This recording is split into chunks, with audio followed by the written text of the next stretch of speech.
Assalamualaikum warahmatullahi wabarakatuh. Alhamdulillah rabbil alamin. Allahumma sholli ala Muhammad wa ala ali Muhammad. Pemirsa Khilafah News dimanapun Anda berada, salam jumpa kembali bersama dengan saya Aziz Rahman di program Kabar Petang, edisi Kamis 1 Juni 2023. Insya Allah beberapa menit ke depan kami akan menemani Anda mencermati dan menelaah berita paling menarik dan paling populer hari ini bersama narasumber yang kompeten di bidangnya dan tentunya dari sudut pandang Islam. Baiklah pemirsa, inilah Kabar Petang selengkapnya.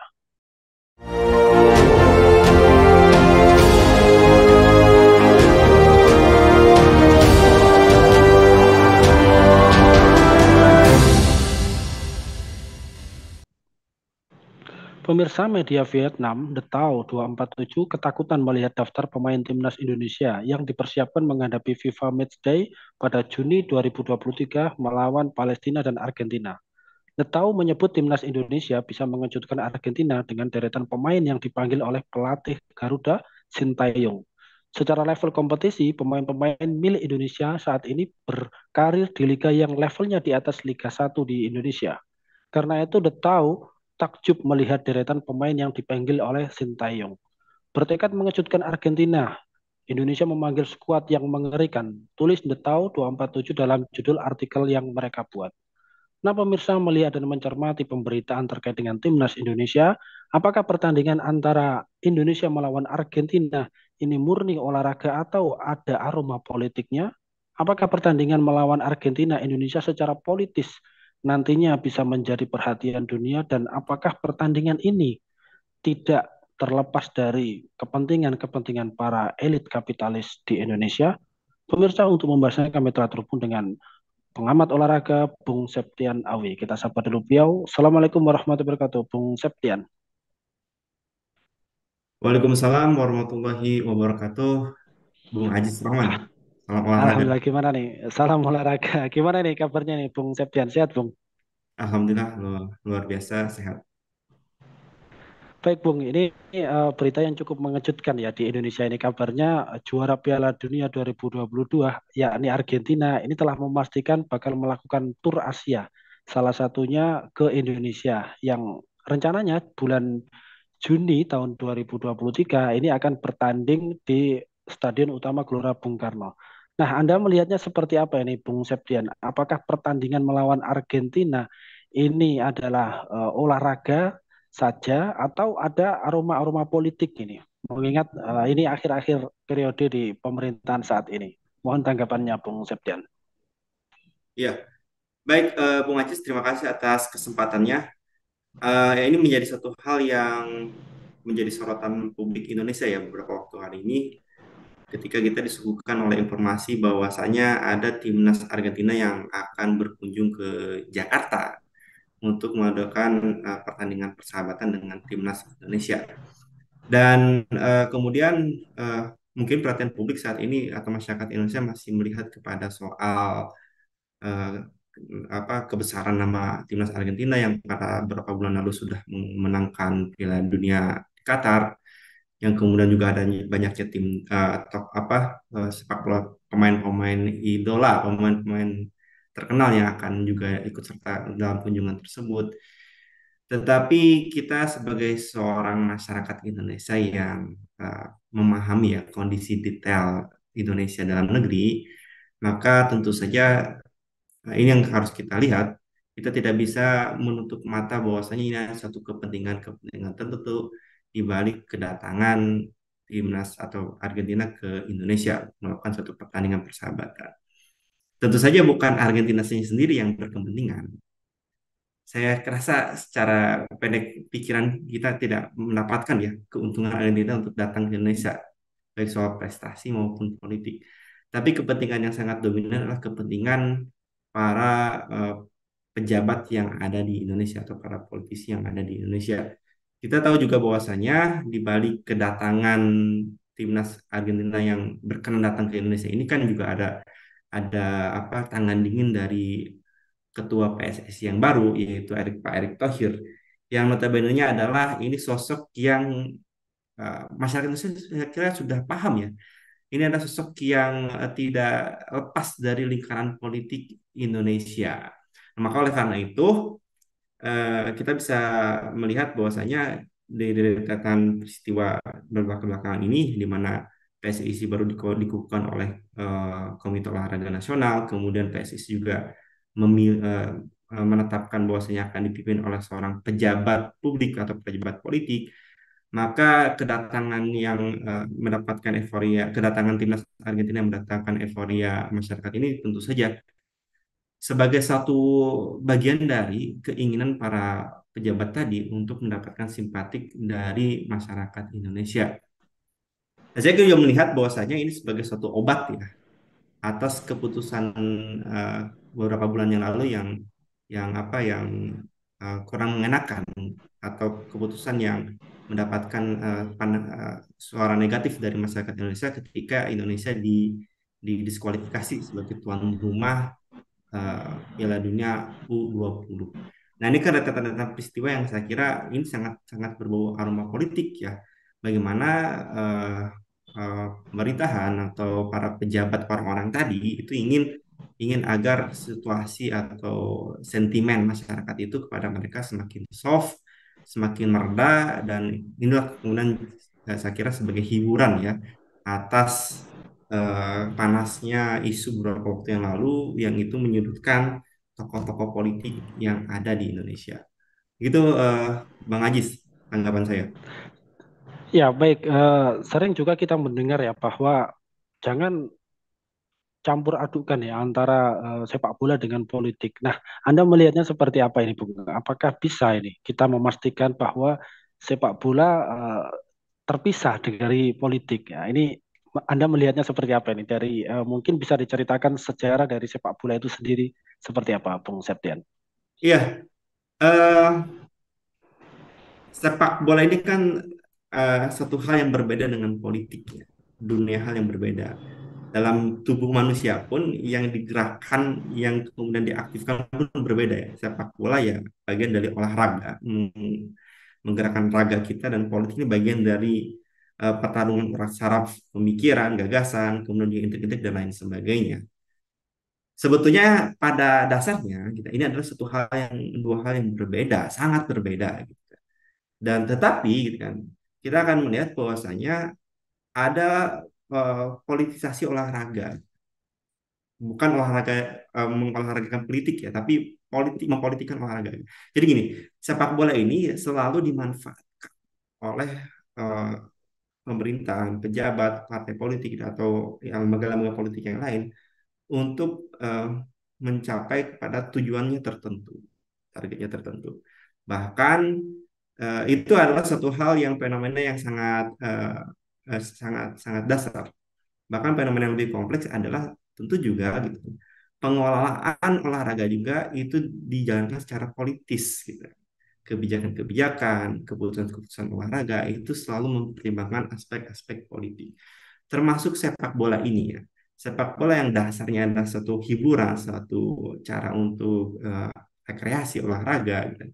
Tetapi kan ini yang kemudian akhirnya para politisi melihat ini menarik perhatian publik yang sangat luar biasa, menarik minat yang sangat luar biasa, sehingga mungkin faktanya faktanya ini menjadi satu hal yang kemudian dipolitisasi, satu hal yang kemudian dikelola dengan pertimbangan-pertimbangan politik, bukan pertimbangan prestasi maupun olahraga. Ini pemahaman dasar ya bahwasanya mengapa kemudian akhirnya sepak bola itu kemudian selalu berkaitan dengan politik, dan pada dasarnya juga tidak bisa terlepas dalam sepak bola modern hari ini dari kepentingan-kepentingan politik, dan juga satu lagi kepentingan-kepentingan bisnis. Nah, saya kira masyarakat Indonesia di sini sudah paham ya bahwasanya baik kita yang awam barangkali ya sepak bola olahraga olahraga kan. Hari ini kita main bola, besok sore main bola dan seterusnya gitu kan. Tetapi dalam hal yang kita sudah hidup dengan segala kompleksitasnya, kita melihat bahwasanya apa yang kita tonton, apa yang kita lihat dari sepak bola itu tidak selalu berkaitan dengan masalah politik, juga masalah bisnis. Dan maka oleh karena itu, gitu, saya sih berharap bahwasanya kita yang juga termasuk gibol, gila bola ya, tidak menutup mata tentang hal tersebut. Ada kepentingan-kepentingan politik dan bisnis dalam pelaksanaan sepak bola, termasuk yang sedang kita bahas adalah soal kedatangan Argentina, timnas Argentina melawan Indonesia, kan. Saya tidak tidak tidak menilai ya, tidak melihat indikasi Argentina ini memiliki kepentingan politik tertentu. Ya, tetapi aroma politik yang paling besar adalah ketika apa para stakeholder atau para pemikir keputusan di PSSI terutama itu mengapa kemudian memilih Palestina dan Argentina itu dijadikan rival tanding persahabatan di laga eh, apa kalender FIFA ini gitu. Karena memang ini sangat-sangat berkaitan dengan isu-isu sebelumnya yang memang sangat kental sekali gitu. Kan dua dua negara yang selalu tiga negara sebenarnya yang terkait dengan isu di beberapa waktu yang lalu kan soal Palestina, Israel gitu ya. Kemudian Argentina yang menggantikan peran Indonesia. Nah, ini kemudian di dibalikan lagi, di apa dihidupkan lagi ya, isunya. Kemudian tentu dengan sentimen yang kepada sentimen yang sifatnya menggembirakan masyarakat. Mengapa mengundang Palestina? Paling nanti ada isu yang kemudian dimunculkan adalah solidaritas dan sebagainya. Kemudian mengapa mengundang Argentina gitu, setelah Palestina? Paling nanti ada isu bahwasanya ini adalah keberhasilan dari PSSI yang baru dalam apa untuk membahagiakan, untuk uh, menyenangkan animo masyarakat Indonesia. Begitu, Bang. Ya, baik, Bung. Lantas kemudian kalau kita melihat ya bahwa pertandingan antara Indonesia melawan Argentina ini tidak bisa lepas begitu saja dari para kepentingan Hmm. bisnis ya, para kapitalis.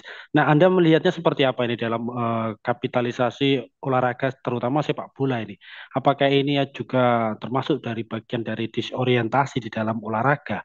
Yakni ini tidak hanya sekedar olahraga, tetapi ada satu visi dan misinya di sana. Ini Anda melihatnya seperti apa ini terkait dengan sepak bola, Bung Septian? Iya, eh, saya sangat eh, saya, saya kira masyarakat juga sudah melihat bahwasanya ini olahraga ini menjadi produk yang bisa dijual, kan, yang bisa dibisniskan. Bahkan bukan hanya soal tayangan pertandingannya saja, tapi nanti ada turunan-turunannya, jersey-nya, kemudian tiketnya, kemudian juga bahkan berita tentang pemain-pemainnya itu bisa dibisniskan, bisa dijualkan. Nah, dalam ini juga terlepas ya dari memang kondisi kehidupan kita hari ini yang memang sangat dominan dikuasai oleh kaum kapitalistik ya, yang memang mencoba mengkapitalisasi segala hal yang memang bisa menarik animo masyarakat untuk kemudian dijadikan satu produk jual. Nah, olahraga atau sepak bola khususnya eh, ini menjadi eh, produk dari kapitalis ini gitu, untuk dibisniskan. Tapi ya itu, kenapa kuncinya adalah karena mendapatkan animo masyarakat, mendapatkan banyak peminatnya. Toh pada faktanya juga banyak olahraga-olahraga lain juga yang kemudian tidak bisa dijual gitu ya, gitu ya. Eh, Banyak lagi kan. Nah, artinya adalah dari sini kemudian masyarakat itu menjadi pasar dari para kapitalis tadi gitu. Mereka memiliki minat, hobi, ketertarikan yang besar terhadap sepak bola. Kemudian ini menjadi apa ya, peluang pasar bagi mereka yang tadi kapitalistik untuk menjadikan sebagai objek produk mereka, objek bisnis mereka. Nah, apakah ini mencederai gitu kan? Pada kenyataannya gitu kan, bagi kita yang kemudian hanya sebagai praktisi misalnya hobi bermain bola mungkin masih fine-fine saja. Tetapi kalau dalam kehidupan hari ini yang semakin kompleks, bahwasanya kita sudah apa, sudah semakin eh, mendominasi gitu kan para kapital ini, sehingga kemudian ada kita memahami sepak bola secara secara bisnis, secara eh, hal-hal yang sifatnya tidak tidak kembali pada fundamentalnya, itu sebagai bagian dari olahraga kan. Nah, ini yang kemudian akhirnya membuat sepak bola sudah tidak asik lagi gitu kan, gitu, dalam hal perkembangan kontemporer, dan bukan sekedar berkeringat untuk mencari keringat, untuk mencari apa, relasi bersahabat dan sebagainya, hiburan, tetapi juga semakin kemudian akhirnya kita harus keluar uang, keluar spend, budget dan lain sebagainya untuk menikmati olahraga ini. Nah, sehingga kemudian sepak bola ini memang kita harus bisa jeli ya untuk melihat, jeli dalam artian begini. sejauh apa kita bisa menikmati sepak bola atau bahkan jangan sampai kita kemudian menjadi pasar mereka, menjadi pendukung mereka yang membuat sepak bola ini menjadi satu hal lahan bisnis. Begitu Bang Ajis. Ya, baik.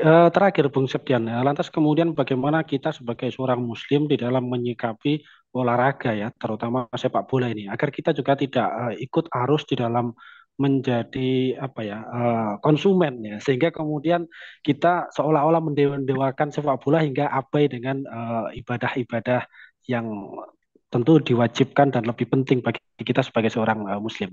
Apa ini nasihat buat kita semuanya? Ya, tentu kalau disebut nasihat, mungkin saya belum cocok untuk memberi nasihat ya. Tetapi saya memiliki pengalaman pribadi sebenarnya. Saya penikmat sepak bola, baik tontonan maupun berolahraga.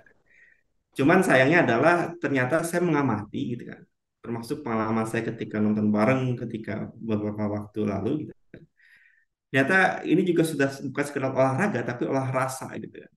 Ada fanatisme, ada kecenderungan, ada kelalaian di sana yang itu yang membuat sepak bola itu sudah tidak asik banget gitu kan. Tidak seperti saya dulu waktu kecil ya main bola aja gitu kan gitu. Tapi ini sudah banyak kompleksnya gitu. Nah, oleh karena itu ya eh, kita harus menyadari bahwasanya segala hal yang berkaitan dengan sepak bola itu akan menghasilkan aktivitas-aktivitas yang kita lakukan.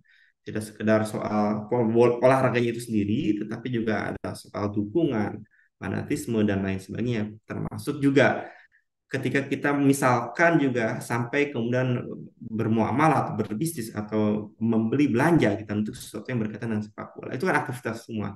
Dan segala aktivitas itu kan eh, sebagai seorang muslim kita menyadari memahami bahwasanya selalu dalam terikat dengan hukum atau aturan Allah gitu. Nah, maka oleh karena itu, bagaimana kalau misalnya hukum sepak bola, saya bukan sedang tidak bisa berfatwa, tapi saya memahami bahwasanya kita melihat pada aktivitas-aktivitas tersebut. Kalau sekedar main bola, ya main bola saja. Itu suatu aktivitas yang mubah. Selama kita masih menjaga batasan-batasan syarinya. Misalnya ketika bermain bola tidak membuka aurat dan lain sebagainya. Tapi ketika kita menonton bola, kita terikat dengan aktivitas-aktivitas yang mubah saja lah. Ya. Tidak perlu kita sampai fanatik, dukung dan lain sebagainya. Atau bahkan tidak ada uang kita bela-bela untuk mengeluarkan uang untuk beli tiket olahraga dan sebagainya. Bahkan padahal uang tersebut bisa untuk kebutuhan yang lebih urgent yang lainnya. Nah itu yang kemudian menjadi semacam bukan nasihat ya. Ini rule saja pengalaman bahwasanya kita ketika menyikapi sepak bola ya biasa saja gitu kan. Dan harus senantiasa kemudian kita proporsional mengatur aktivitas kita, mengatur dan menyadari bahwasanya dalam segala aktivitas yang berkaitan dengan sepak bola tersebut itu ada hukum syara gitu yang harus kita taati. Walam sab begitu Bang Ajis. Ya, baik, Mas Yao, penjelasan yang luar biasa ini. Terima kasih Bung Septian ini atas kesempatan dan juga terima kasih atas pencerahan yang telah diberikan. Insya Allah nanti kita ketemu lagi lain waktu, lain kesempatan. Semoga Anda dan keluarga sehat selalu dalam lindungan Allah Subhanahu wa Ta'ala. Assalamualaikum warahmatullahi wabarakatuh, Bung Septian. Waalaikumsalam warahmatullahi wabarakatuh. Baik pemirsa, demikianlah kabar petang pada edisi kali ini. Semoga Anda mendapatkan banyak manfaat dari kami. Jangan lupa saksikan kami besok di jam dan channel yang sama. Dan jangan lupa juga like, comment, share, subscribe, serta klik tekan tombol loncengnya agar tidak ketinggalan update terbaru dari Khilafah News. Karena hanya di sinilah Anda akan mendapatkan informasi aktual terpopuler dan tentunya dari sudut pandang Islam. Akhirnya saya Aziz Rahman beserta seluruh kru yang bertugas untuk diri. Wassalamualaikum warahmatullahi wabarakatuh.